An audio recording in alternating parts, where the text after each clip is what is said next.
Hello, everyone, and welcome to our brand new podcast, PlainTalk English. My name is Daniel, and I'll be one of your hosts. I am so excited to start this journey with all of you. Hi, everyone. I'm Anna. We are so happy you are joining us today. It's wonderful to have you here for our very first episode. We've been planning this for a while, and it's a great feeling to finally be here, talking with all of you. This podcast is made especially for beginners who want to learn English for their daily life.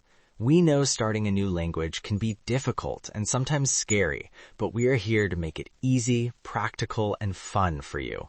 The goal isn't to sound perfect. The goal is to communicate. I remember when I was learning Spanish, I was so afraid of making mistakes that I barely spoke. I don't want that for you. Yes, that's our main goal. We want to help you build confidence.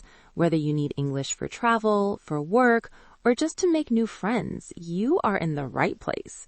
We will speak slowly, clearly, and use simple words you can use right away. You don't need to be an expert. Think of this as a safe space to practice and learn. Exactly. You don't need to worry about complex grammar rules or big, difficult words. This is a stress-free zone. Think of us as your friendly guides. Making mistakes is a normal and essential part of learning. In fact, every mistake is a learning opportunity. It shows you are trying, and that's what matters most. Just listen, relax, and enjoy the process of learning English with us. Think of this as a friendly conversation between you and us, designed to help you have your own friendly conversations in English. Every episode will give you new tools for your communication toolbox. Today's topic is a very important one: daily English conversations for beginners. We're going to cover everything from that first hello to a final friendly goodbye. We will talk about simple, common conversations you can use every single day, at home, with friends, or when you are outside. These are the building blocks of communication. By the end of this episode, you'll feel much more prepared to handle these simple interactions. So, are you ready? Let's begin. Anna, let's start with the very first thing you do when you meet someone. Greetings. This is very important in daily life, right? It's the key that opens the door to a conversation. Absolutely, Daniel. Greeting people is the first step in any communication. It shows that you're friendly and open to talking. It makes a good first impression and makes the other person feel acknowledged and respected. A simple greeting can change the mood of a room. So, Anna, how do you greet someone in English? What are the common ways? Well, it depends on the situation, if it's formal or informal, and the time of day. For example, the most universal word I can use is hello. Yes, hello is very common and very safe. You can use it anytime, anywhere. You can say hello to a doctor, a teacher, a new colleague, your boss, or a friend. It's always polite. It's the perfect word when you are not sure what to say. I can also say hi. It's a little different from hello. It feels more relaxed. You would use hi with people you feel comfortable with, like friends, family, or maybe coworkers you know well. That's a good point. Hi is more casual and friendly. Hello is good for everyone. Another very casual greeting you'll hear a lot is hey. You often use hey with people you see regularly, like close friends or family. Be careful with hey, though. It can be a little too informal for a new boss or a very formal setting. Some other very casual greetings you might hear between young people are what's up or yo, but we recommend sticking to hello and hi when you're starting out. And of course, we can greet people based on the time of day. This is also very polite and common. If it is morning, before 12 p.m., midday, I can say good morning. And after 12 p.m. in the afternoon, we say good afternoon. This is used until the sun goes down around 5 or 6 p.m. And in the evening, after 6 p.m. or so, we say good evening. It's a polite way to greet someone when the day is ending. Remember, good night is something we say when we are leaving or going to sleep. We don't use it as a greeting. That's a very important point. Saying good night at the start of a conversation would be very strange. Okay, this is very useful.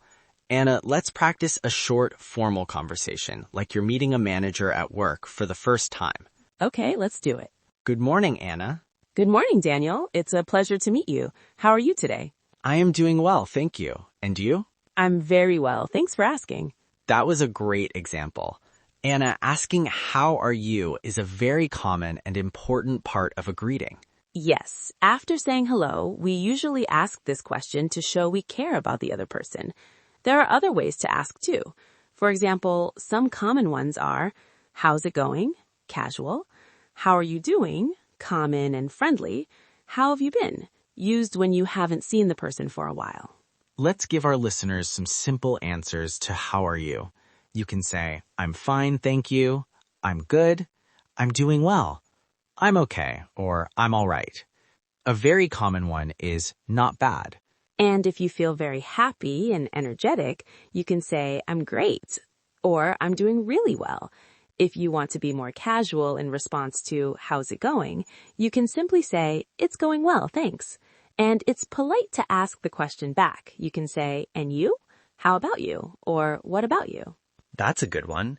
And what if you are not feeling well? You can be honest, especially with friends, and say, I'm not feeling well today, or not so good actually. But in daily life, with colleagues or people you don't know well, it's a social custom. Even if we are a little tired, most people just say, I'm fine, thanks. Right. It's usually a polite question, not a medical one. Now let's practice one more time, a little more casually, like two friends meeting at a supermarket. Sure. Hey, Anna, how's it going? Long time no see. Hi, Daniel. I'm good. It's great to see you. How about you? How have you been? I'm doing well, thanks for asking. Just busy with work as usual. See? Simple and friendly. Daniel, now that we have learned greetings, let's talk about a very common topic, our daily routine. Yes, people often ask, what did you do today? Or what do you usually do? It helps us get to know each other better. It's a simple way to make conversation. Let's break it down into morning, afternoon, and evening. Okay, I'll ask you first. Daniel, what do you usually do in the morning on a typical weekday? Well, my morning is quite simple. I wake up at 7 a.m. I'm an early bird. Then I usually lie in bed for a few minutes and check the news on my phone before I get up. Ah, an important difference. Wake up is when your eyes open. Get up is when you leave the bed. So what do you do after you get up? First, I go to the bathroom, I brush my teeth, and then I take a shower. It helps me feel fresh and awake. After that, I get dressed for work. Then I usually have to do some quick household chores, like washing the dishes from last night or preparing my lunch for the day. Of course. Do you eat breakfast? It's a very important meal. Yes, I always eat breakfast. I usually have breakfast at around 8 a.m. I often eat eggs and toast. Sometimes, if I want something simple, I just have a bowl of cereal with milk. And I always drink a cup of tea. I can't start my day without it. That sounds like a nice, healthy start to the day. And what about your work? What time do you start? I work from home, so I usually start work at 9 a.m. I just go to my home office, turn on my computer, and check my emails. I'm a project manager, so my mornings are usually full of meetings. I usually have a short break around 11 a.m. to stretch and get more tea. And your evening routine? What does that look like? I usually finish work at 5 p.m. The first thing I do is change my clothes and relax for a few minutes. Then I often go for a walk to get some fresh air. I have dinner around 7 p.m. with my family. After dinner, I might watch TV or read a book. I try to go to bed around 11 p.m. I need my 8 hours of sleep. That's my weekday. My weekend is totally different. That sounds like a very balanced day. Consistency is key for a good routine. My routine is a bit different. I'm a night owl, so I prefer to stay up late and wake up later. On work days, I wake up at 8:30 a.m. and rush to get ready. Opposites. So our listeners can describe their day using simple verbs. Wake up, get up, take a shower, have breakfast, go to work, have lunch, finish work, have dinner, go to bed. Speaking of relaxing, Anna, what do you like to do in your free time? Do you have any hobbies? This is another great friendly topic. You can ask someone, what do you do for fun? Or what do you like to do on the weekends? That's a great question. In my free time, I really enjoy watching movies. I'm a big fan of dramas and romantic comedies. I also love reading books. I can spend hours reading. On the weekends, I'm quite keen on gardening. I have a small balcony where I grow flowers and herbs. It's very peaceful. Oh, that's fun. I like movies too, but I prefer action movies and comedies. What about other hobbies? I also enjoy listening to music, especially while I'm cooking. It helps me relax. What about you, Daniel? What do you do to relax? You can say, I'm keen on, or I'm interested in. For example, I'm interested in photography, but my main hobby is playing football with my friends at the park. It's good exercise and a lot of fun. I also enjoy playing video games in the evening sometimes. What kind of music do you listen to? I prefer rock music, but I listen to pop sometimes too. It's nice to have different interests. Hobbies are a wonderful way to connect with new people. If you find someone with the same hobby, you instantly have something to talk about. You can ask them, oh, you like gardening too? What kind of flowers do you grow? Exactly. It opens up a new conversation. So listeners, some useful phrases are I like, or I love, or I enjoy. For example, I enjoy hiking. My hobby is painting. I'm a big fan of science fiction books. I'm interested in history. Daniel, all this talk about daily routines makes me think about lunch and dinner. Let's talk about food. Food is a very common and fun topic. Yes, I agree. Everyone loves to talk about food. It's a universal language. You can ask people, what's your favorite food? Or do you like to cook? So Daniel, what is your favorite food? That's a tough question because I like many things. But my all-time favorite food is rice and chicken curry. I love Indian cuisine. Oh, that sounds delicious. I can almost smell it. Is it difficult to make? I love the different tastes in food. Is it very spicy? My mother makes the best chicken curry. My version is okay, but not as good as hers. I like spicy food, but just a little, not too much. A little bit of spice makes the food more interesting for me. What is your favorite food, Anna? I love Italian food. I really like pasta and pizza. A good margarita pizza with fresh basil is my favorite. I don't like spicy food at all. I prefer more mild or savory flavors. I also love things that are sweet, like cake or ice cream for dessert. Classic choice. What about other cuisines? Do you like Mexican or Japanese food? I love sushi. It's so fresh and delicious. I'm not a big fan of Mexican food. I find it a bit too heavy for me. It's fun to talk about what we like and don't like. Okay, Anna, let's make this more practical. Let's imagine we are in a restaurant and practice ordering food. This can be scary for beginners, but with a few key phrases, it's easy. Great idea. This is a very important skill. You be the waiter and I will be the customer. Hello, welcome to our restaurant. A table for one? Yes, please. Could I have a table by the window if possible? Of course. Please follow me. Here is the menu. I'll be back in a moment to take your order. A few minutes later. Are you ready to order, or do you need a few more minutes? Yes, I think so. Everything looks good. What is the special for today? Today's special is grilled salmon with roasted vegetables. It's very popular. That sounds nice. I'm a vegetarian. Do you have good vegetarian options? Yes, of course. Our carbonara pasta can be made without pancetta, or we have a mushroom risotto, which is excellent. Okay, that sounds delicious. I would like to order the mushroom risotto, please. An excellent choice. And would you like anything to drink with your meal? Yes, can I have a glass of water, please? Certainly. 1 mushroom risotto and 1 glass of water. Your order will be ready in about 15 minutes. And later, after the meal... How was everything? It was delicious, thank you. Could I see the dessert menu? Of course. Here you are. Ooh, the chocolate cake looks tempting. I'll have a slice of the chocolate cake and a coffee, please. Very good. I'll bring that right out for you. And after dessert... Excuse me, the cake was wonderful. Could I have the bill, please? Certainly, I'll bring it to you right away. Are you paying together or separately? Just me. I'll pay by card. Okay, here you are. See, ordering food is easy. I would like or can I have are very polite phrases to use. And it's always okay to ask questions like what is in this dish or do you have vegetarian options? And could I have the bill, please, at the end is the perfect way to finish your meal. That was very useful. Okay, so we've had a meal. Now let's talk about how we get to and from the restaurant. Let's talk about transportation. That's a great topic. In any city, you need to know how to get around. So what are the common ways? You can take the bus, take the train, or in big cities, take the subway or the metro.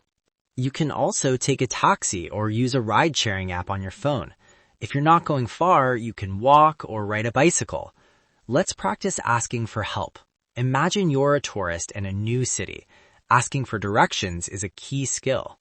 Okay, I'll be the tourist. You be a helpful local person.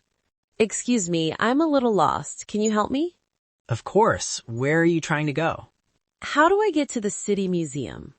Oh, the city museum is on the other side of town. The easiest way is to take the subway. The station is just around the corner. Okay, great. Which line should I take? You need to take the blue line heading downtown. You'll need to buy a ticket from the machine over there. You can buy a single trip or a day pass. Thank you. And where do I get off? Get off at Central Station. It's about 5 stops from here. From the station, the museum is just a 5-minute walk. When you exit the station, turn right and walk straight for 2 blocks. You can't miss it. Thank you so much. That's very helpful. You're welcome. Enjoy the museum. Daniel, another very common daily activity is shopping, not just for food, but for clothes, gifts, anything. Absolutely. Let's do a role play in a clothing store. It's another situation where beginners might feel nervous. I'll be the shop assistant, you be the customer. Okay, let's do it. Good afternoon. Welcome. Can I help you with anything? Hello, I'm just looking, thank you. This is a polite way to say you want to browse by yourself. Okay, no problem. Let me know if you need any help. A few minutes later, Excuse me, I like this sweater. Do you have this in a medium? This one is a large. let me check for you. Yes, here you are, 1 medium. Thank you. And do you have it in blue? I'm afraid it only comes in black and gray. Okay, black is fine. Can I try this on? Of course, the fitting rooms are just over there, on the left. And after trying it, It fits perfectly. I'll take it. great. How would you like to pay? Will that be cash or credit card? Credit card, please. Okay, here's your receipt. Have a great day. You too. Thank you. See, some really useful phrases there. I'm just looking, do you have this in a, and can I try this on are your best friends in a clothing store. Daniel, we started with greetings, so we should end with saying goodbye. It's also very important to end a conversation politely. Yes, a good conversation needs a good ending. The most common word is goodbye. But that can sound a little formal sometimes. In a casual situation, we can also say bye, which is short and friendly, or even bye-bye. Or if you plan to see the person again soon, you can say see you later or see you soon. If you know you will see them tomorrow, you can say see you tomorrow. And if you want to show you care, you can say take care. It's a warm and kind way to say goodbye. You can also wish someone well by saying have a good day or have a nice evening. A very common and friendly one is have a good one. Excellent. Let's practice a quick goodbye. It was great talking to you, Daniel. See you later. You too, Anna. Have a great afternoon. Take care. Bye.